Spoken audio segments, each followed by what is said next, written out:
Good morning, everyone. Welcome to the South Carolina Rare Disease Day event. We're glad you're here today. We'll get started here in about just a minute, but if you could help us with a few housekeeping items. If you can make sure that you are on mute today, if you're not speaking, that would be wonderful to help minimize background noise. And then we are going to be kicking off our presentation today with two videos. And what we've noticed is that with the videos, sometimes they work a little bit better if we can have people turn off their camera just for the video portion. So we would love to see your face today. So as soon as the videos are over, we welcome you to turn back on your camera.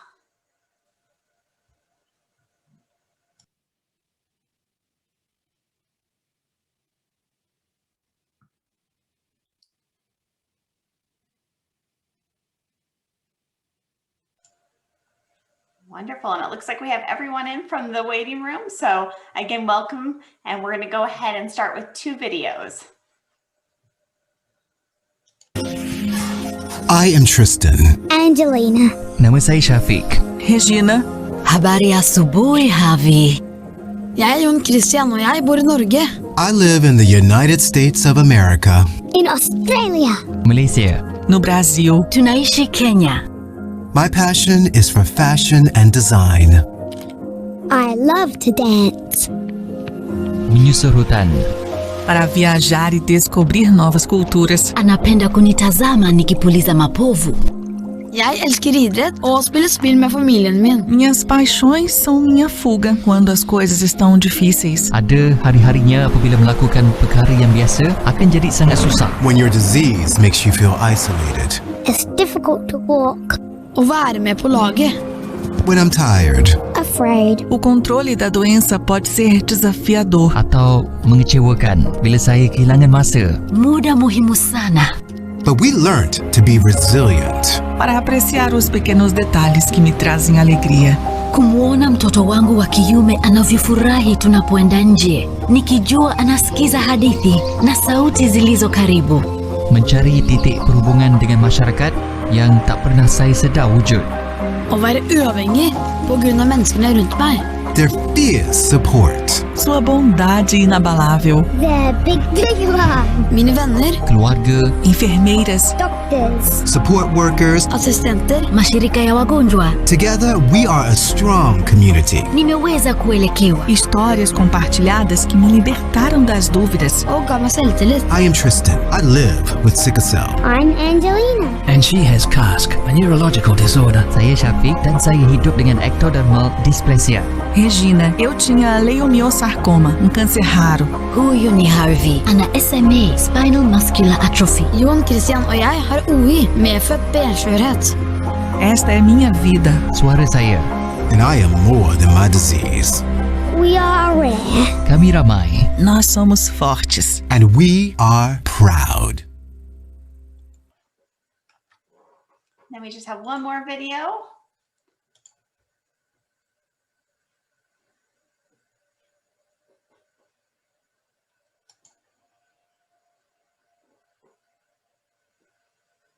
Welcome. I'm Peter Saltonstall, President and CEO of the National Organization for Rare Disorders, and would like to welcome you to our 2021 Virtual Rare Disease Day event. But before we begin, I would like to send out a special thank you to all those advocates and others who have spent so much energy and time supporting the rare disease community. So thank you. The role of Rare Disease Day is to bring together advocates and patients from around the world to help tell the story about rare diseases. There are events like this happening virtually all over this country today. And some of the audiences that we're really trying to focus on are those in the state legislatures, where advocates and legislative people come together to understand the burden of rare diseases and the impacts it can have on them, and therefore build the appropriate legislation and pathway to make sure that bills are passed that support rare disease patients. As a matter of fact, NORD's doing that in a very focused way with rare disease advisory councils. We've got them set up down in 16 states and are building them in others. I think 2021 is going to be an interesting year for us. The reason I say that is because we've just come off of a very difficult year with a pandemic that's impacted the rare disease community in a number of different ways and has really shown some of the inequities in the healthcare system. For all of you that are watching today, the importance of the Rare Disease Advisory Councils is critical to the success of being able to communicate the story and the needs of the rare disease patient community. So in conclusion, I would really like to make sure that I recognize and thank all of those sponsors who have helped us make this day a reality. Without your continued support, none of this would happen. So a sincere thank you from all of us at NORD and the patient community. Taking part in events like today's are really important to the rare disease community, and we must always remember that alone we are rare, and together we are strong.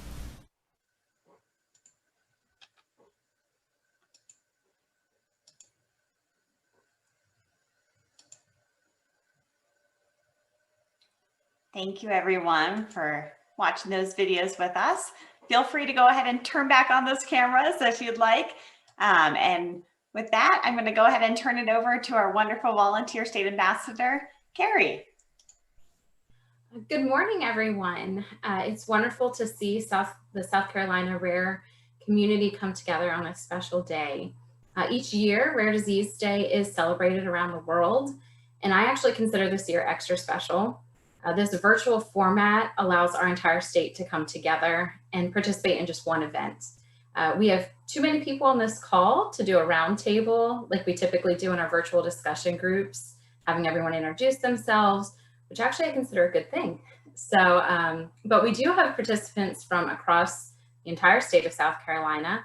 We even have people joining us today from New York and Florida. I would like to introduce myself. So I'm Carrie Nelson, as Elise had mentioned. I am the South Carolina Rare Action Network Volunteer State Ambassador. I've been in this role for several years, and I'm really excited to see our South Carolina RAN advocacy group continuously grow each year. My tie to Rare is that my son has mosaic trisomy 22. He is the reason that I decided that I wanted to use my voice and help others within the Rare community. I'm also a nurse educator, so I have cared for, and I also am teaching nursing students about our rare patients. If you are on this call and are not a member of the Rare Action Network, I invite you to join this wonderful group of advocates that are here in this group and beyond this meeting today. Later this morning, we'll discuss ways of how you can become more involved here within South Carolina. We will also hear from several people within our rare community. However, before we get to that, I would like to share some exciting news with you. We are one step closer to a Rare Disease Advisory Council here in South Carolina. And let's just take a look at what happened on our House floor up in Columbia on February 23rd.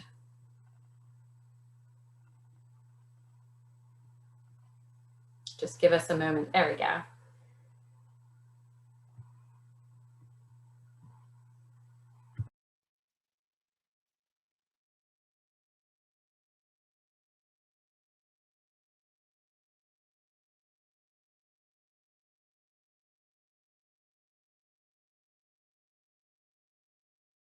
Hearing none, so ordered, adopted. Mr. Howard, South Carolina Rare Disease Advisory Council. Heard the House 3M committee.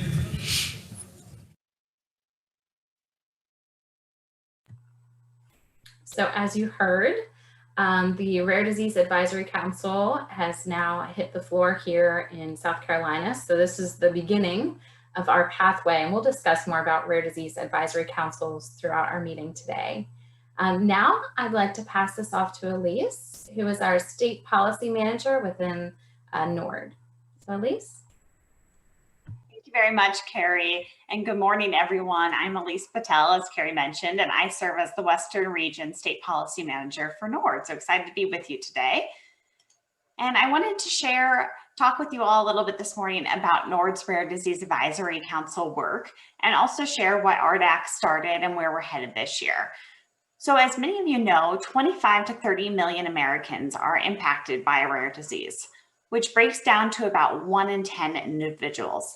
And while that's quite a few people that are directly impacted by a rare disease, we're finding that lawmakers aren't necessarily aware of the unique challenges that are faced by the rare disease community. So the solution was to form a rare disease advisory councils, where a diverse group of those in the rare disease community could really come together and help advise state government. And this is especially important because we know that many of our healthcare decisions are actually made at the state level. And we also see these RDACs as an enormous opportunity for the community and legislators to come together and partner in a more strategic way on a regular basis as well. The first council was created in 2015 by some wonderful advocates in North Carolina, and since then has really gained traction across the country. And as you can see from this slide, there's currently 16 states that have passed RDAC legislation, with Massachusetts actually being the last state to do so just a month ago. And much of this progress has really happened over the course of the last 2 years, with 10 governors signing RDAC legislation into law since 2019. So NORD wanted to launch Project RDAC this past year as a way to really help optimize the existing RDACs and as a way to increase the number of RDACs across the country. Under this initiative, NORD is providing opportunities for RDACs to collaborate with each other, as well as providing educational resources to guide RDACs for every step of their journey. And feel free to visit our website, rarediseases.org, and there you can click on a Project RDAC tab. There is information as far as resources, upcoming events, as well as an interactive state map where you can hover over each state and find out the state-specific information. So as you saw in the video clip, we're thrilled to say that we officially have some RDAC legislation underway in South Carolina. Thank you to Representative Howard, who introduced House Bill 3956. But in order to move this bill through the legislative process, it's really going to take the support of all of you and the stakeholders from the rare disease community to make sure that everyone's voice is heard and part of the effort. So feel free to email us at rdac@rarediseases.org if you would like to become more involved. And we welcome you again to visit our website to learn more information as well. So now I wanted to briefly go over our NORD state report card. This is our 6th year publishing a state report card. And the report card is a tool to help evaluate how effectively states are serving the rare disease community. We're able to track individual state progress on our priority policy issues as seen on this slide, and also help enable effective advocacy by providing a tangible tool to see how your state is measuring up in those key areas. And the issues outlined touch on several critical and relevant policy areas. However, we do understand that there are still other policy areas that impact the lives of rare disease patients. And this year, we actually transitioned to a new interactive digital format. So there's a state report card landing page, as well as a web page for each of the 8 issues that are highlighted in the report. And feel free to use a link provided on the slide, and you can also put it in the chat to see how South Carolina measures up on key issues. And real quick, I'm going to play a short overview and walkthrough demo of how to navigate through our website. So here we have the landing page for the 6th edition of the NORD State Report Card. We've just got a little intro text up here, and then we have the 8 issues that we assessed in the 6th edition of the report right here. If you go over here, we have a drop-down bar where you can click and select your state, and then right underneath of that we have all of these patient stories about some of the issues that are focused on in the report card. So now I'm just going to navigate to one of the issue pages. I'm going to click Medicaid financial eligibility, and that'll take you to this individual issue page. We just got a little bit of intro text again at the top, and then some more text about what the issue really is and why NORD cares about it.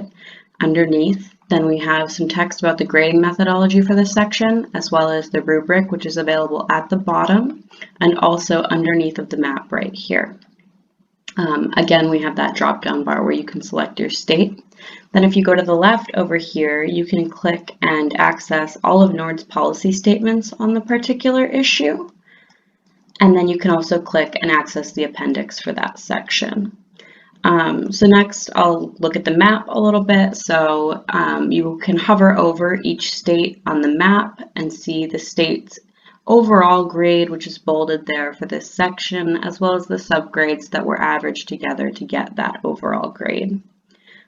If you click on any of the states, it will take you to that state's individual state report card page. So I clicked on Virginia, and here is Virginia's state report card.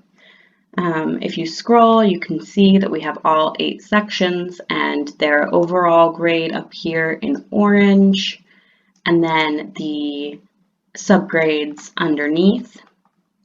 And you can also click this right here if you want to open a printable version of the individual state report card.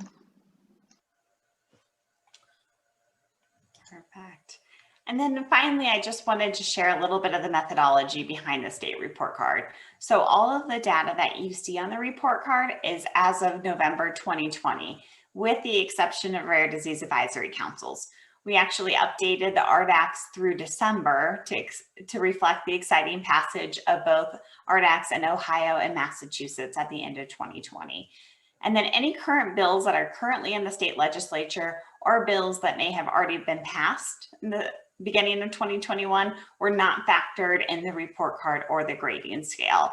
Each issue, as you saw in the demo, has its own appendix that we derive from the overall grade. And then each individual issue page will also contain a grading methodology section where you can read more about how that issue was evaluated.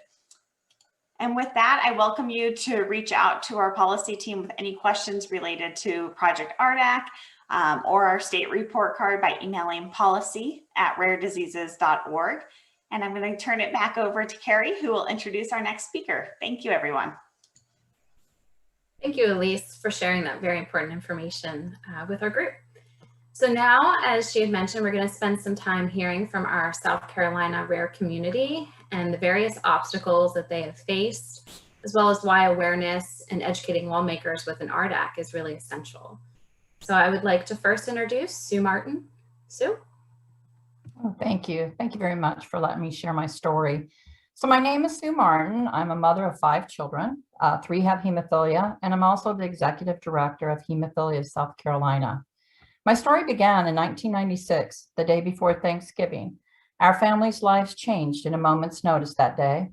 "Good morning, Mommy," my 6-year-old boy said to me as he stood in the bathroom doing what little boys do in the morning. As I looked down at my son, I immediately buckled to my knees inside as I noticed something was terribly wrong. My son was urinating a stream of red blood, a sight that is simply terrifying to a young mom. The following morning at 12:03 a.m. in the hospital on Thanksgiving Day, I received a call from the doctor. "We know what's wrong with your son. He has Christmas disease, hemophilia B." Within a week, our family of 5 children, 4 healthy, wild boys and 1 girl, became a new, different family. Things changed that day. Life was no longer what we planned. We suddenly had 3 children diagnosed with a lifelong, life-threatening, very rare disease. We had no family history of bleeding disorders. However, I've since learned that I am a carrier of the hemophilia and von Willebrand's gene. We had no preparation for what was to come in the following years. But our story really began in 1987, when our oldest son was born with hemophilia, had multiple missed symptoms of his disorder, some that could have been life-threatening. It began at birth with a circumcision that wouldn't stop bleeding, so they put a stitch in him. We experienced a bleeding ear from a head trauma with a knot on his forehead that looked like an egg, including 2 black eyes for over 2 months. He had his tongue stitched at 10 months old from biting it, as it was bleeding for over 2 weeks. On top of that, there was no Novocaine for that. He had his teeth pulled with liver clots hanging down from his teeth for weeks, and the dentist saying he'd never seen this before. At 1.5 years, he tore his frenulum in his mouth. I assumed from biting his mouth on the crib. When I went to get him in the morning, he was lying in a massive pool of red blood. I actually thought he was dead. We put him in the bathtub immediately to see where he was bleeding from. The ER couldn't stop the bleeding, and he was lethargic. That bleed took 2 weeks to heal, but never did a question come up, could he have a bleeding disorder? But the story didn't end there. I was blessed with twins in 1990, but a complicated birth and the use of a vacuum suction caused his head subtibial hemorrhage, which forced blood transfusion to be needed. Heel pricks that wouldn't stop bleeding to bruises from squeezing their little tiny hands never triggered a question of a bleeding disorder. 6 years later, an internal bleed from his kidneys finally gave us the answer of what was wrong with our sons. There were so many close calls of injuries that could have gone very bad. Someone should have identified the medical issue. I don't blame the doctors who missed the diagnosis. It is a rare disease, and at that time, not as well known, and treatment was more limited. So why did I share this story with you today? When a family receives a diagnosis of a rare disease, one that is not well known, to be honest, it's devastating. An illness is never easy, but a rare disease, one with little treatment, complicated treatment, or no treatment at all, is unbearable. It is imperative that we address delays in obtaining diagnoses, misdiagnoses, find solutions to the shortages of medical specialists who can provide treatment care, and then remove all the barriers that for treatment to be accessed. We need to address the lack of affordable therapies and medications for rare diseases. And we must encourage that we get funding to secure for research for the development of new treatments for those that don't have any. And why don't we start identifying and distribute educational resources and information available in South Carolina of organizations such as Hemophilia South Carolina that can help families thrive despite being diagnosed with the rare disorder. So the one thing I'd like to suggest this morning, take this opportunity to learn all you can about advocating and how you can help yourself and your families. And together, let's pass the Rare Disease Advisory Council Bill, now introduced into the House. Find your voice and advocate for SCH 3956. Thank you so much for allowing me to share. Thank you, Sue. That was definitely touching hearing your story. So thank you for sharing that with us. We also have Jessica Goddard. She will speak for us next. Jessica? All right, hi everyone. Thank you again for allowing me to be here today. So like Carrie said, my name is Jessica Goddard. I am a current sophomore at the University of South Carolina Honors College, where I am studying public health and business administration. So when I was 13, I was diagnosed with a rare disorder under the primary immunodeficiency spectrum called common variable immunodeficiency, or CVID. As a primary immunodeficiency, this means that CVID is a genetic condition and it's incurable, but it also means I cannot produce a proper amount of antibodies and I develop various other autoimmune conditions. However, my health journey started when I was 4 years old, when I was diagnosed with immune thrombocytopenia, or ITP, which is a platelet bleeding disorder. I had ear and sinus infections constantly for 7 years and took various treatments to help my ITP and infections. But after a successful Rituxan treatment at age 11, I was almost normal for 2 years. Then at 13, I started getting sick again, and it was discovered that my immunoglobulin count was below 100, with the normal range being 700 to 1500. This led to my diagnosis of CVID. Since my diagnosis, I've done monthly or biweekly immunoglobulin infusions to supplement the missing antibodies and my immune response. My infusions have created a drastic positive change in my health and significantly reducing the number of infections I get and allowing me to be more of a normal kid. However, having such complicated rare disorders means that access to proper medical care is not always easy. With the recent development of complicated blood and pulmonary disorders, I've started to require more comprehensive care by specialists. Unfortunately, in the Columbia, South Carolina area, there's not a plethora of hematologists and pulmonologists who can provide the care that I need at the level I need.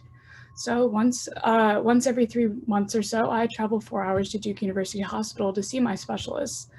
While the drive is long, the quality of care is phenomenal. Other issues with access to care that I have faced are advocating for myself as a young adult when I'm alone in a hospital setting. My freshman year of college, I fell and cut both of my knees and my right elbow. I went to the ER with my 2 friends because I wouldn't stop bleeding and needed the wounds to be cleaned. Because my rare disorder is invisible and I did not appear sick, the ER staff did not understand the urgency of my situation despite my continuous explanations and pleading. This resulted in me having to wait 8 hours before I got care, and then I ended up developing severe skin infections in all 3 wounds. And while this was an overall negative experience, it led to some very positive conversations with the South Carolina Rare Disease Coalition that I'm a part of. So with that, I want to talk about the positives of rare disorders. So back in, of my rare disorders. So back in 2019, I was invited alongside my mom to join the North-South Carolina Rare Disease Coalition to start the process of implementing the bill that we've all been talking about today. I was able to network with other public health agencies, public health professionals and nonprofits, pharmaceutical companies, hospitals, advocacy agencies, etc. I not only got to share my story as a rare disease patient, but was able to supply ideas for change. One of those was implementing some sort of rare disorder emergency room identification card inspired off of the ER story I just told you. Another amazing experience I've gained through NORD was the ability to write and publish an op-ed in the Columbia's local newspaper, The State, on university vaccination policies. And my op-ed has even been used in the curriculum for a public health course at USC for the past year now. So this just goes to show that while rare disorders can cause hardships and complications, there's always a positive aspect to every situation. I've gained countless opportunities to share my story as a young adult college student with an invisible rare disorder and show how I can learn through challenges and change the world in a positive way at the same time. I'll frequently hear that I don't look sick, and this is true and sometimes makes it difficult to explain my rare disorders, but it makes my story so much more powerful. COVID-19 permitting, I've been able to function as a normal college student with friends and family in a support group that is more than I could have ever asked for. So with that, while my rare disorders are not something I would have asked for, I'm grateful for how they have shaped my life and developed me into who I am today. Thank you. Thank you, Jessica. Your story, again, it's relatable, and we really appreciate you sharing that. Also that positive aspect, and we know you're doing great things, so continue fighting with us. Next, we'd like to hear from Lenny Woods. Lenny? Thank you, Carrie. And I wish I'd have known I was going to be going behind Jessica, because my mama heart struggled with hearing that. So thank goodness I wrote this down. I'm Lenny Woods, and I am mom to Sarah. I'm also the executive director of a 501c3 foundation to fund research and find a treatment for my daughter's rare disease, ultra rare disease, which is a pediatric cancer called clear cell sarcoma. And like many of you, like Sue and everyone, and many with rare disease, we struggle with being able to find access to care, fighting insurance companies, fighting appeals, going out of network. And I'm going to use this opportunity to talk about something that I don't normally talk about when I'm asked to share the patient story with other organizations like NORD and NIH, but because it does sort of pertain to South Carolina, so it was perfect for today. So thank you. I'm going to read the story to you. Keep me on track.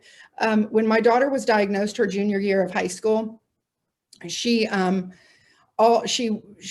academics. And as you can see in that picture, she was a honor student, and she was in an IB program. She had been accepted to our state's most excellent public school, the Magnet School here in Charleston, but she decided to go to her community high school and finish what she had been doing since first grade, and that was the International Baccalaureate program.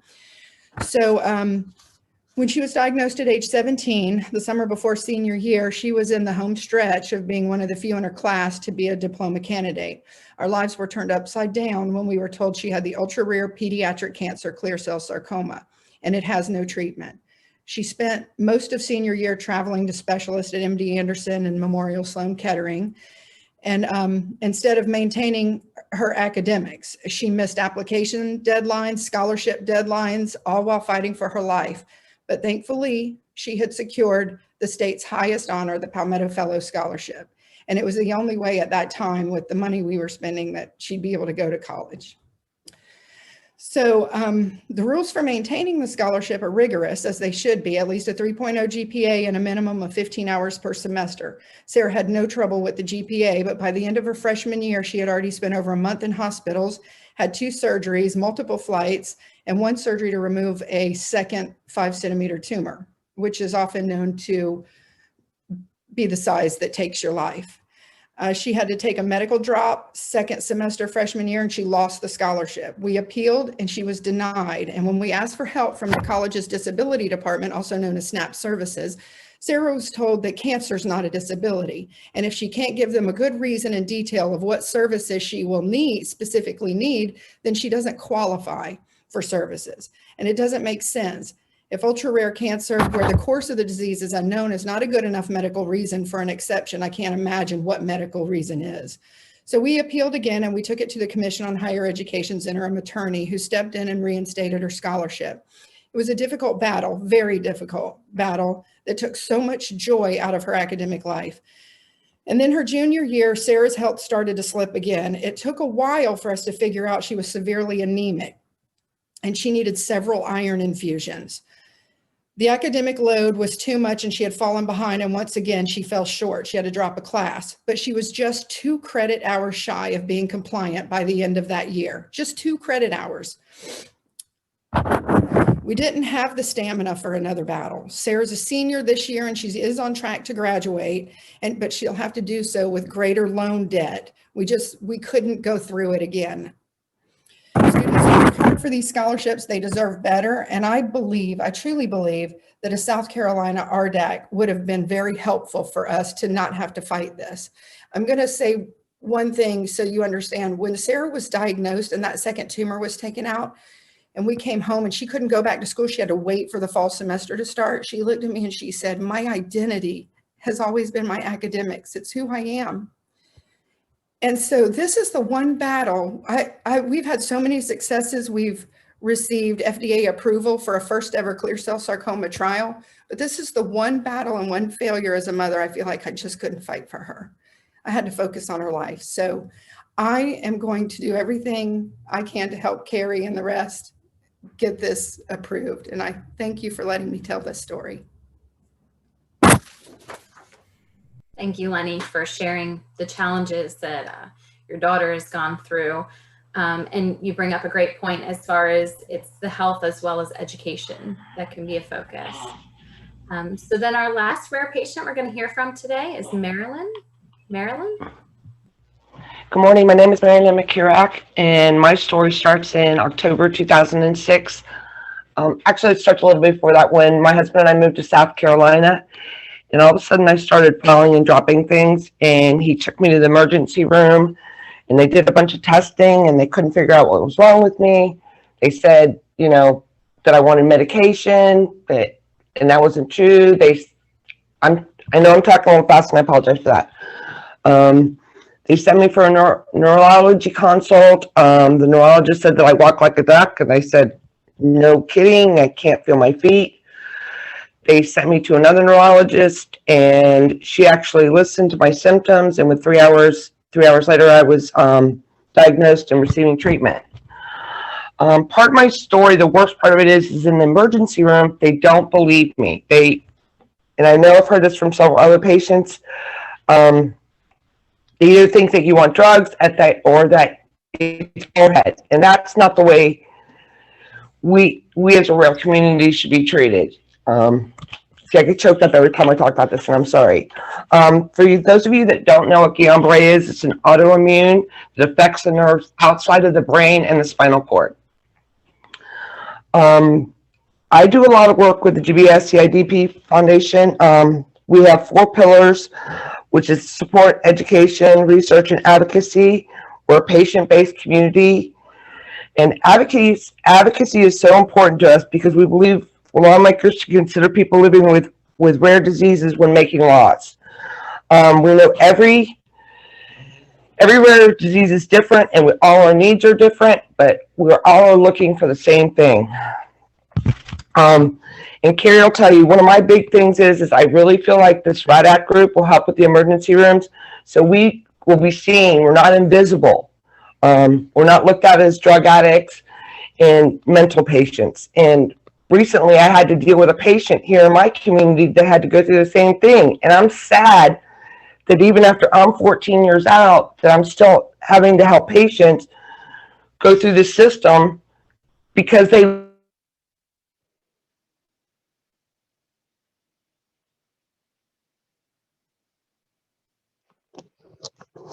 I'm sorry, we can't hear you. You're on mute. You're on mute now, Marilyn. There we go. Okay, I was done, so I said thank I'm you. sorry, we lost you at the end, so. I apologize. My internet's unstable. It's all good. We heard you most of that time. So thank you so much for sharing. And you're right, from the first time I met you when you were talking about the emergency room. And as we've seen today, that seems like a big pattern, which is certainly something with an RDAC that we can address. So Yeah, can we go? I'll be one to go scream at Capitol Hill or the state capitol to make it happen. There we go. So thank you to all of our patient and caregiver speakers. It's been great hearing from all of you today. Next, we're going to hear from Avery Martin from Vertex. And thank you, Avery, for joining us today. Hey, good morning. Commitment to the rare community today. And as Nord says, alone we are rare, and together we're strong. So I think we're definitely exhibiting that today with our South Carolina group. Next, we're actually going to spend a little bit of time with a group activity. So as a group, we're going to create a word cloud. I'm not sure if you're aware of what that is or if you've ever done one before, but this word cloud is going to represent our South Carolina RAN community here. And then we're going to use this, what we create today, throughout the year to represent our group. So if you would like to participate, you'll see on this slide here, you can go to the following website, thepollev.com. If you click on that, you can type in a one-word response, or you could also text, or you can even type in the chat box and I can add it from my end to the word cloud. Just one word that represents what rare means to you. However, you can submit as many different words as you want, but I'm going to put them into the word cloud as one-word answers or 1 or 2 word answers. So if you all, let's just take some time right now and we'll do that as a group. And I have it brought up on my end. So we'll keep the slide up there so you see all the data or the information you need to join this. So I'm seeing people start adding words here. So hey, Carrie, can you put that polling into the chat so we can copy and paste it? Oh, sure. Yeah. Yep. Let me just give me 1 second to do that. That's a great idea. Thank you. Throw that into the chat here.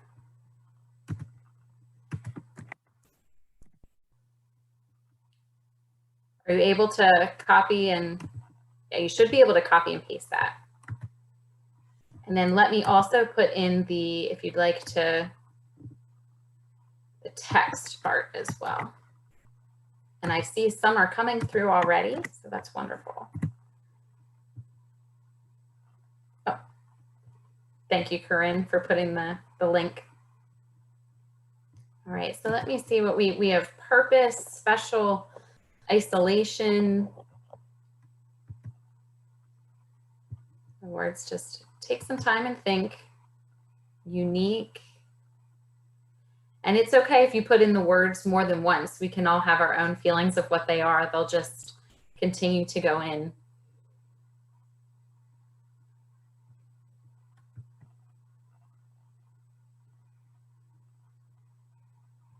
Great. Thank you all for putting in words.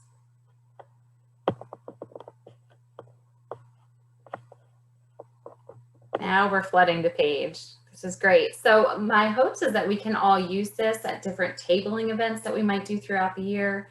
Social media, you know, we can, big goal is to, especially for Rare Disease Day on Sunday, that we flood social media. And this represents who we are as our own rare community here.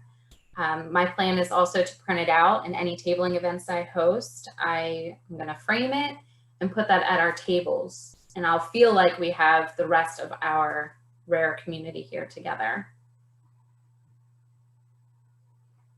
Wow, a lot of words are coming in here. I'm seeing uncommon, strength, misunderstood, purpose, grateful, struggle, extraordinary, grateful, strong, unique. So I'm seeing many, many words here. A warrior, absolutely. And personally, I feel like it's it's those that are living with the rare disorder, but it's also the caregivers. These words hold true to the caregivers. And on this meeting, I know we have many caregivers. So you're feeling a lot of these as well. And our hearts obviously ache for those, our loved ones that are dealing with this. So thank you all for putting all these words in here. And this I will make sure that I send out. Once we're done with our meeting within probably mid-March, you'll be getting this emailed to you. So you will all have access to this. And I would like to have it posted on our page. Wonderful. So I'm going to keep this active in case maybe, you know, a loved one or someone that's not even on our meeting today, if they would like to put in words that they may be feeling as well, I'll keep it open until the end of the day. And then we'll have our final copy that exhibits who we are as a community. So thank you all for doing that. I really appreciate it. Also, another thing that I have here on this slide is a call to action. So you may hear this term sometimes, or even if you are currently a member of RAN, you know, we get emails for a call to action, but this is something that we can do. And I want you to keep your eye out, seeing as we now have the House bill on the floor. We'll encourage you to keep your eyes out for this call to action to support the RDAC here in South Carolina. So that will be, you know, just keep your eyes out for that coming soon. Okay, let me see if we have any. Okay, it looks like our words have slowed down. So I think we can progress to the next slide. So as far as my closing remarks, some things I just would really like to go over with everyone is, as I mentioned earlier, not everyone here today is a Rare Action Network member. Rare Disease Day events, they're just one piece of what we do within this organization. As part of being a member of the Rare Action Network, we positively improve the quality of life on rare disease patients as well as their families. And we do this by ensuring that rare diseases become a national priority. This is done through policy, awareness, and education. And as you heard from several of our speakers earlier, you know, all three of these things are very important to them. So as a South Carolina RAN member, you would receive notifications of events that are happening within the community, as well as ways that you can hold your own events within your community. Also, we'll be holding quarterly virtual discussion groups. They will be starting this year, and as well as a quarterly communications from myself. I would like to highlight patient stories and really get that going. So that's one of my goals for this year. And you'll see on this slide, we have NORD or RAN websites. If you go to rarediseases.org, here you'll see resources for patients, families, ways to connect to patient organizations, resources for clinicians, researchers, also ways that you can get involved with advocacy. So as we said, you know, there's many different people that have a hand in the pot and an interest in rare diseases. Also, you'll see we have at raresc.org, there's specific resources for South Carolina. And this link will take you directly to our South Carolina Rare Action Network page. So here you're going to see updates with events that are happening in South Carolina, specific resources, our state report card, which Elise had described earlier, my contact information. So please feel free to reach out to me. You know, I would love to stay connected with everyone, as well as a link to join RAN if you're not a current member. Also, we do have a South Carolina Rare Action Network Facebook page. That link is on our South Carolina Rare Action Network page. And that's another goal this year. I'd like to get that being more active in social media. So please make sure that you all go to that and feel free to post as well to that page and become active. Another thing that we do within the Rare Action Network is taking action. So I mentioned about an action alert earlier. You can go specifically to our website and you'll see different action alerts that we call them. So currently, some of the things we're looking for are seeking information for why newborn screening is important to you. Another call to action that I just saw on the website was asking Congress to support rare disease patients in the next coronavirus relief package. So really now more than ever, these rare disease patients, they need access to safe, affordable healthcare for both not only their routine, which we're always dealing with, but also due to COVID-19 related treatments. So with that action alert by acting today, they're asking that you call and write to members of your Congress, and that will help support that relief package. So those are just some examples that are on our webpage. And as far as a call to action, it's quite simple. I know we are all very busy, but it's just a matter of typing in your address. I just went in and did one last night. You type in your address, it auto-populates who your Congress members are that you would reach out to, and it has a pre-populated message. So, you know, this is a way that you can also be involved without necessarily having to take off work or do anything for. Also, you know, this has been, I feel like, a great day and getting to meet everyone. So as our first virtual Rare Disease Day event is soon coming to end, but before we close, we do want to thank you all for coming here today, for supporting one another. It's great to see in the chat, you know, seeing you support each other. So thank you for doing that. And NORD has been very generous in providing us with a swag bag, which you can see up on the slide here. So what we'll do is after the event, we're going to randomly select 2 winners from our attendee list to receive the Rare Disease Day swag bag. And winners, you're going to be contacted by email this week and receive your prize package sometime in mid-March. These are great items. That zebra squishy, my children, they love. They actually, and another way you can be involved, which my children are doing today, is talking to classrooms. So K through 12, there's different ways that they can be a part of it. Today, my son is having a coloring contest with his 2nd grade class, and he's the one that is rare. So, you know, we're excited to take a picture later with him holding all those signs. And my daughter, she likes to take the squishies, and she always makes a presentation to her class. And then she asks questions at the end, and we'll give them a squishy. So I hope you all enjoy it, and good luck for that. And then the last thing here before we do close is usually when we're together, we take a group photo. So I was trying to think virtually how we could do this, because I would love to see all of our faces that attended today. So I thought I could take a screenshot of our participants today. And if you do not want to be a part of this, that is perfectly fine. You may either log off, or if you just want to keep your video off, you don't need to be a part of the photo. So this is the time, get your hair looking good. But I think it is powerful for us to also show how many people came today and are supporting each other. So, all right, is everybody getting yourselves together? I had to actually make a note to remind myself on how to take a screenshot. So make sure I get this right. All right, is everybody ready? I think we have everything up. All right, let me see if this works. Let me see.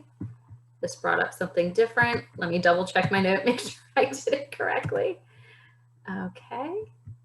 Let me bring this up one more time. Window shift. There we go. There we go. Window snip. And I think we are good. Fantastic. Thank you, Carrie. Yes, thank you everybody for joining today and speaking. We have one video to share with you all, if you can stick around for our thank you video.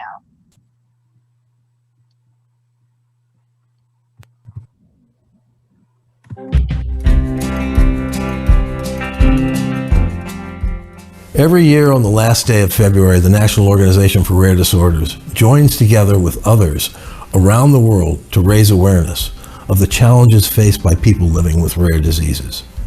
Achieving health equity is even more difficult for rare patients. To have equity in health means everyone has an opportunity to be as healthy as possible, regardless of social, geographic, economic, or other obstacles that may be working against them. At NORD, we appreciate your support, which allows us to work on issues like health equity and many others, and for our staff and volunteers to bring them to the forefront on Rare Disease Day. From the volunteer state ambassadors, we would like to say thank you to all of our Rare Action Network supporters for helping us connect with rare patients and families in our states. And thank you for allowing the Rare Action Network to raise important issues with state lawmakers on Rare Disease Day and throughout the year. Did you know that in medical school I was told when you hear hoofbeats, think horses, not zebras? But what about the more than 25 million Americans living with a rare disease? At NORD, we are humbled to provide help and resources to our zebras and their caregivers. NORD support allowed me to catch up on some overdue bills, including my rent. Thank you for your support, NORD, and thank you for supporting Rare Disease Day. From all of us at NORD, thank you for your dedication to the rare disease community on Rare Disease Day and every day.